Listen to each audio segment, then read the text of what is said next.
Hey, Teacherpreneur Frenzies. Me and Amanda are so happy that you're back with us today. We're going to talk about how we make products. Like, what is our product making process like? Process of product making. If you check YouTube right now, you'll see now Amanda has a Stormtrooper minifig behind her, and she's being very creepy with her hands. I don't know what you're gonna have to go check out YouTube. And I just have a bunch of hearts around me because I figure this episode might come out around Valentine's Day, but I really don't know. It could be way past Valentine's Day. And yeah, so let's get on with it. I know we have different processes, I bet, for making products, but maybe they're the same. I'm excited to find out, Amanda. So let's begin. All right, welcome back, Frenzies. I'm happy that you're here with us today. We're going to talk about how do we make products, I think specifically for TPT. Honestly, I haven't made that many products outside of TPT. I've only made handheld products like wooden Christmas ornaments. Obviously, that's a completely different process than making something digital, but I'll just tell you some stuff I do first and some stuff that kind of hangs me up. And this is what I've learned over the years. Like I used to just start making things like page by page. Like I would start with what goes on the cover, what goes on the instruction page, what goes here, what goes there. And I had this weird process. Like I think Amanda would find it really bizarre. It was like when I first started on TPT, I'd make my cover, right? Without even knowing what was inside. I would just make the cover. And then I would make the cover of the product. And then I would make a table of contents. And then I would write a letter to the teacher using it. And I would say, Dear teacher, this is everything I hope you learn from getting this product that I haven't even made yet. Because like I kind of knew like I would actually plan out each page. And now that I remember, this is coming back to me. This is a memory floating back from 2015 or 2014 when I opened my TPT store. I would take a blank sheet of paper, and I'm actually holding up one right now, and I would actually draw little squares. And it would be every page of my product, and I would write what would go inside of each page. And that's how I would make my products. But now I realized some things.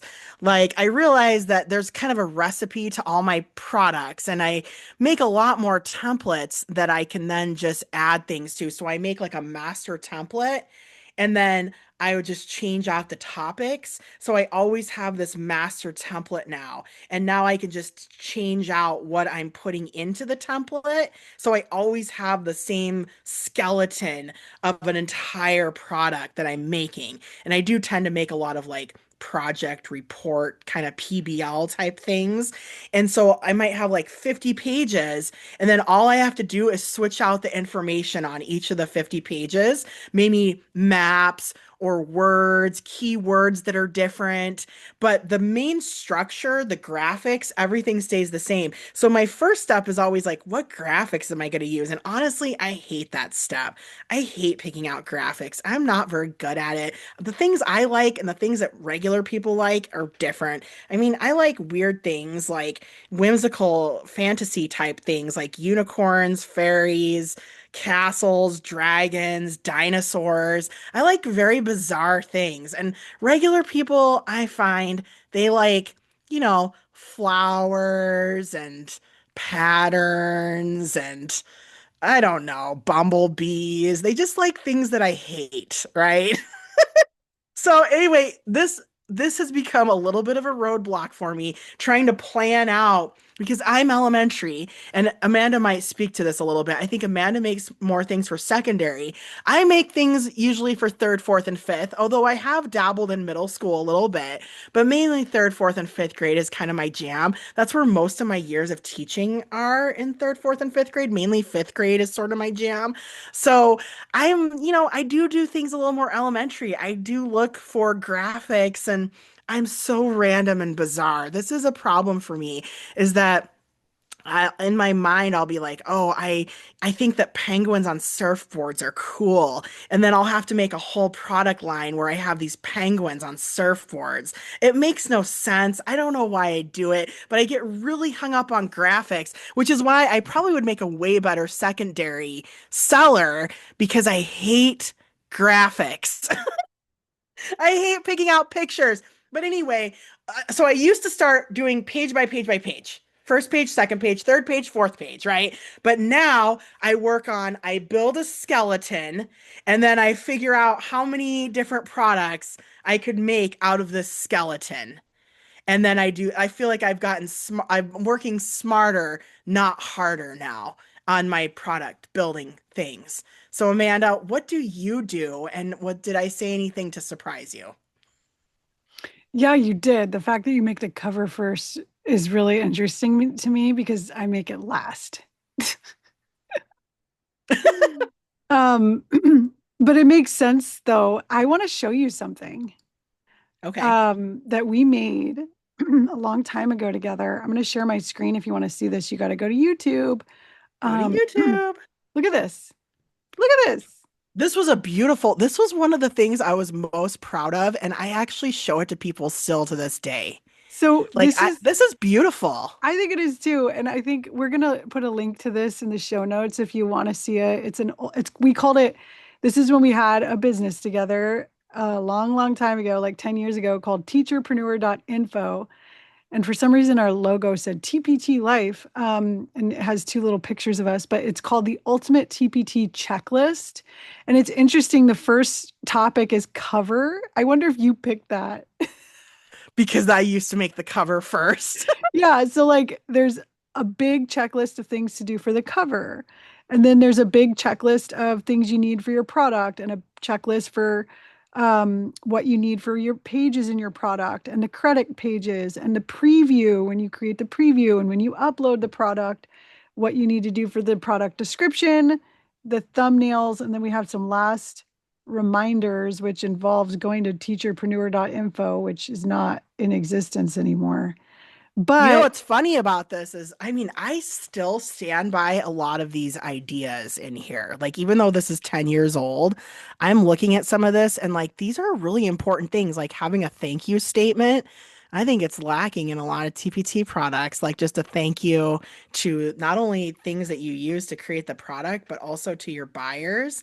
I do believe in embedding gratitude throughout your product. And that's why I always wrote a letter to the teacher, like, Dear Teacher. Instead of having product directions, I had a Dear Teacher letter.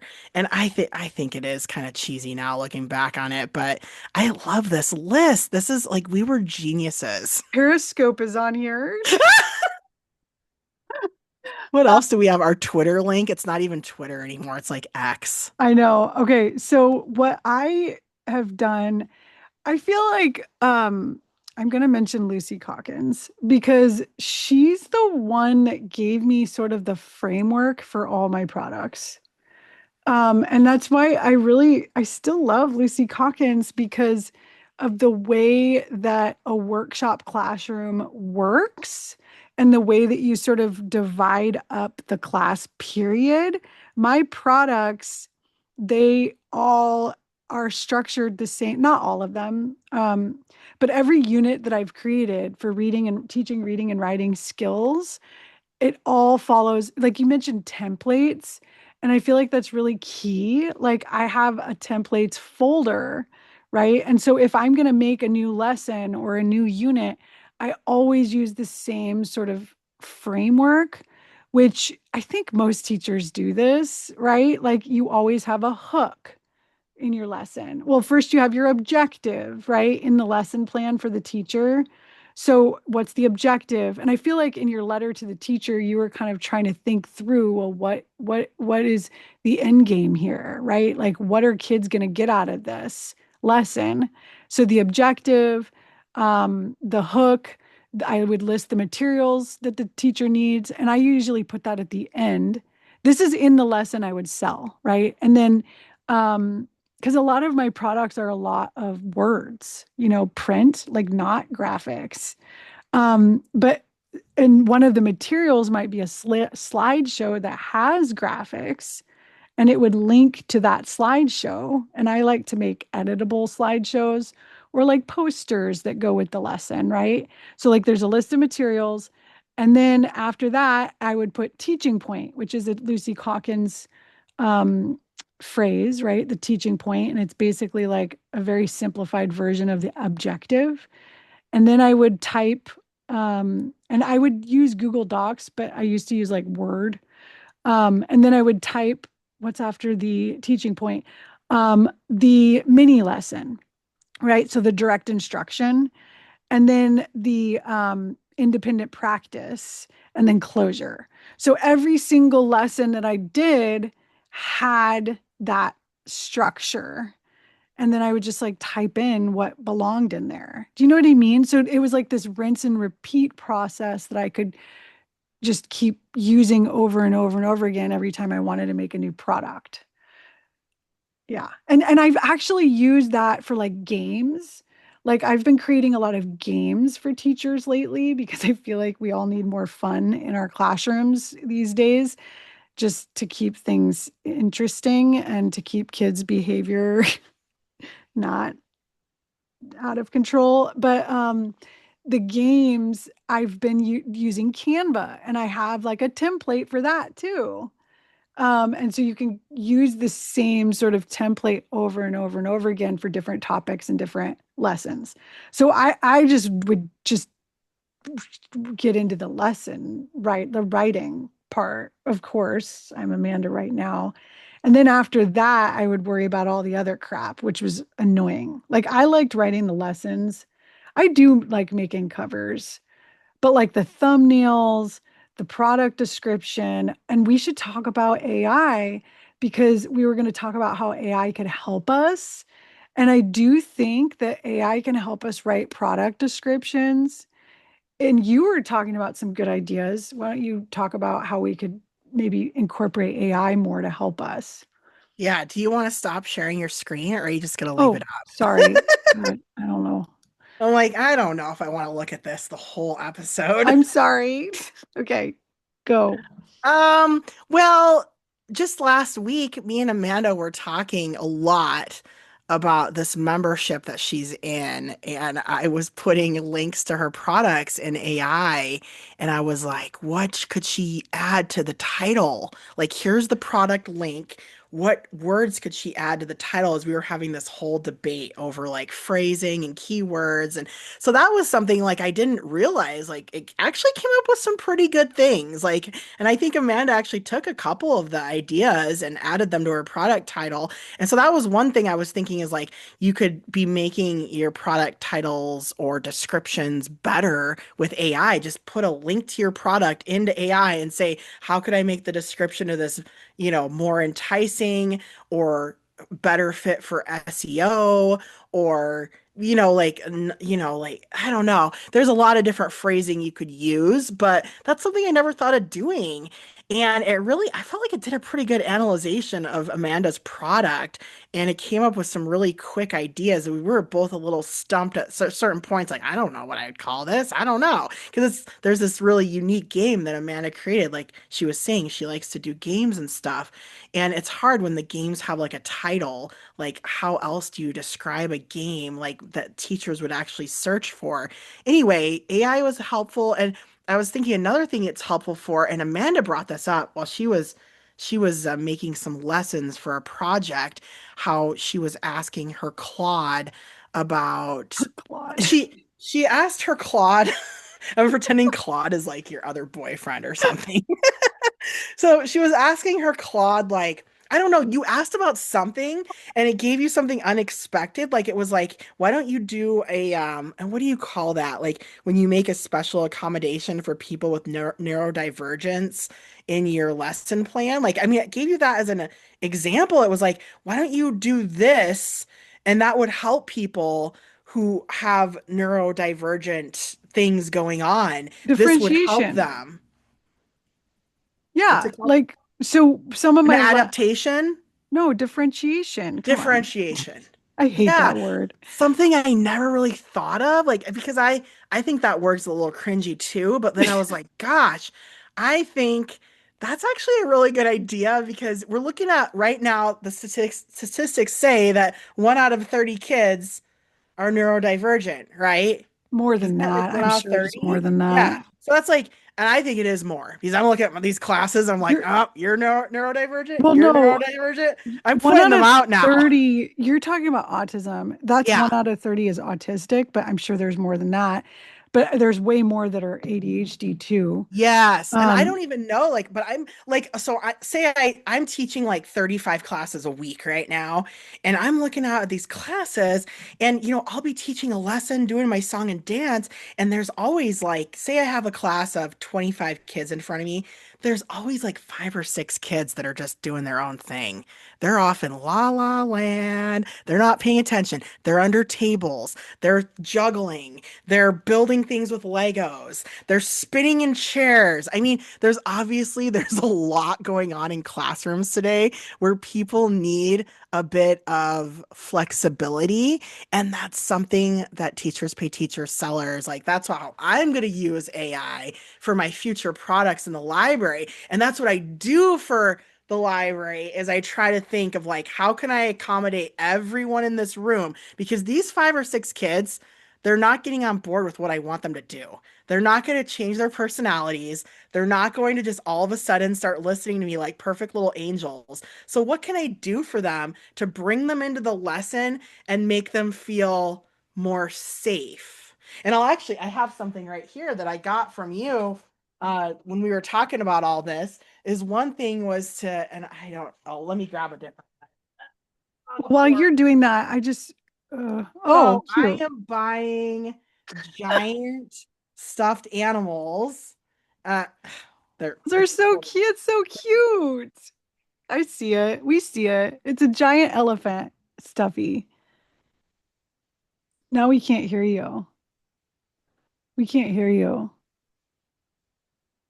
Oh, you knocked a cord over. Pause. Zoom. Okay. So, anywho, my microphone apparently got unplugged or something, but I am buying all these, what do they call them? Like stuff mellows or like big plushed animals. And so then when we do discussion time, so 90% of my lesson, I don't want to grade a bunch of papers. So I just have kids discuss topics.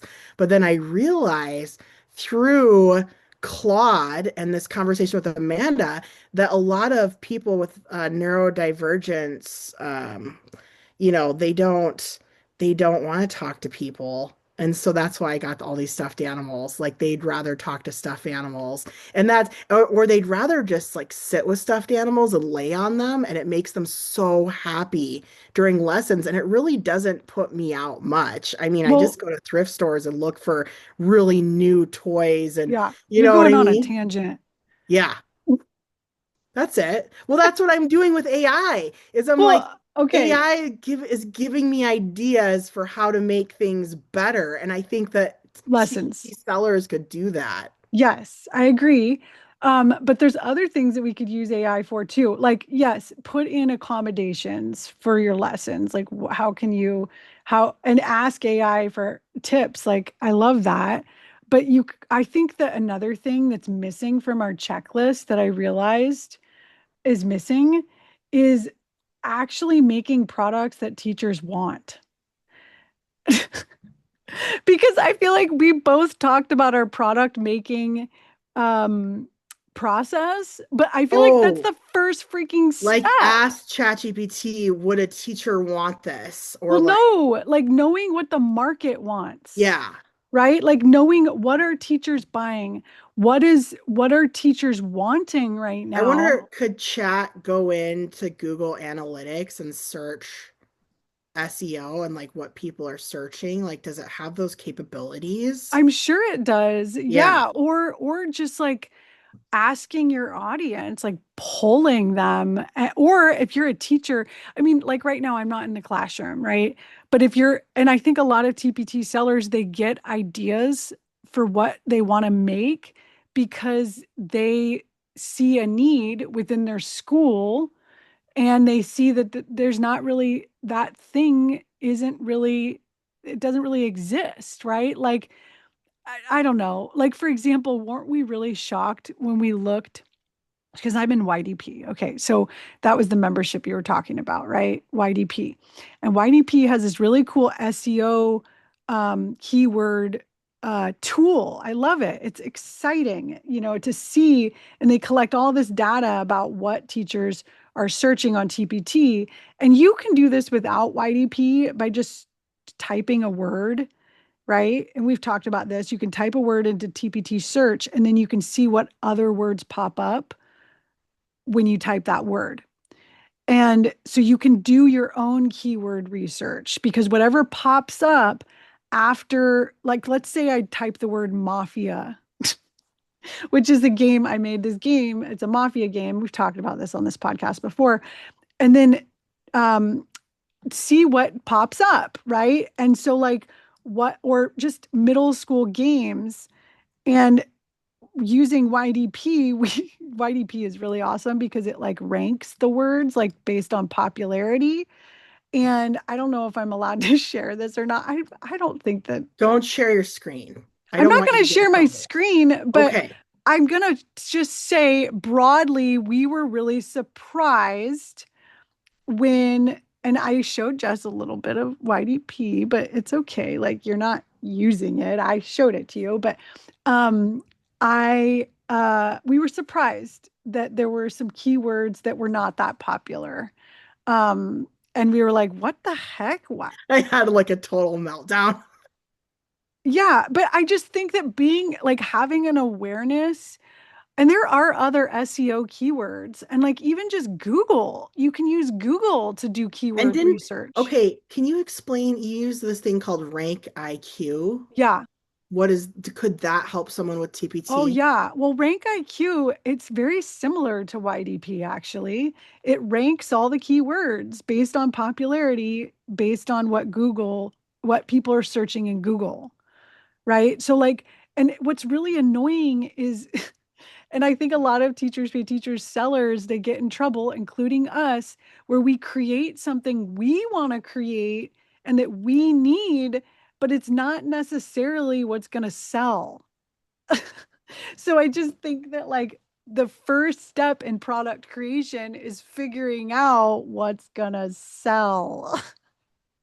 And you said something so cool, probably 2 or 3 episodes back. Like, if you're doing something seasonal, you got to have that thing on the market a good 45 or 50 days ahead of time. Like, you can't make something right now for New Year's. No, but like poetry, right? Like having some sort of poetry lessons or activities, like that's probably 45 days out, right? Like April is like poetry. I feel like that's when my poetry unit is most popular is February, March, and April.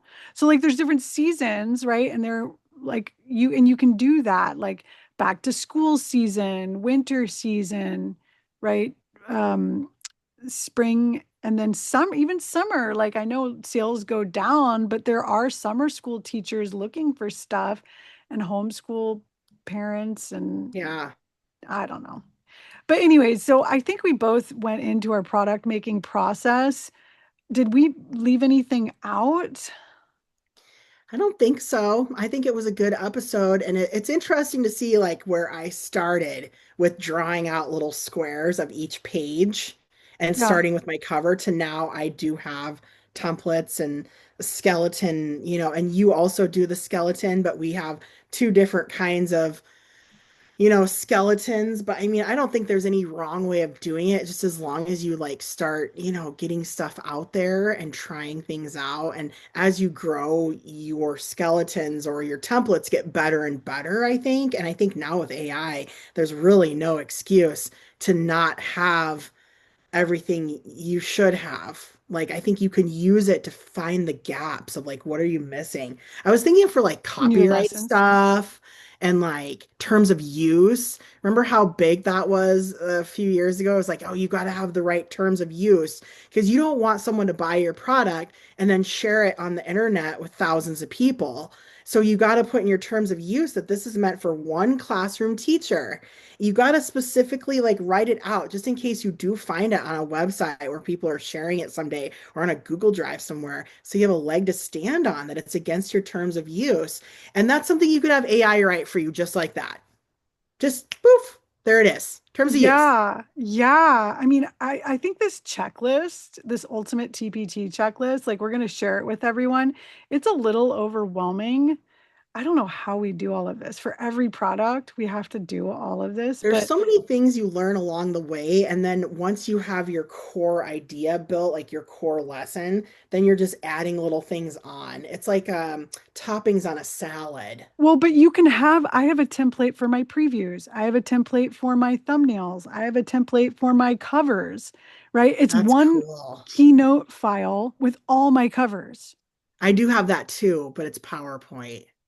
Yeah. And so once you create one, like if you're just starting out on TPT, you just create a file for your cover, create a file for your product, and then that file you just keep adding on each time you make a new cover for a new product, right? Like, And if you are a new seller listening to this, it's so important. Like, just create yourself one skeleton for one product and then find a way to fit multiple standards for your next product, your next product, your next product. Like, that's how you build a bundle. And yeah, you want to build a bundle. You don't want to just scatter yourself like, I'm going to make this and that. Because that's what I did. Those are the mistakes I made. I was like, I made grammar posters. That was like my first product. And then I made a report template, and then I made a fables lesson, and then I made St. Patrick's Day writing prompts, but you whatever know? type of product, you should have a template for it. So like a poster Yeah. template, I have a posters template, I have Yes. a games template, I have But then a if you mini wanted, lesson you could template. create 5 different games, right? And then you could bundle the games together and make more money on those games you just made. You could have like a games bundle. Yeah.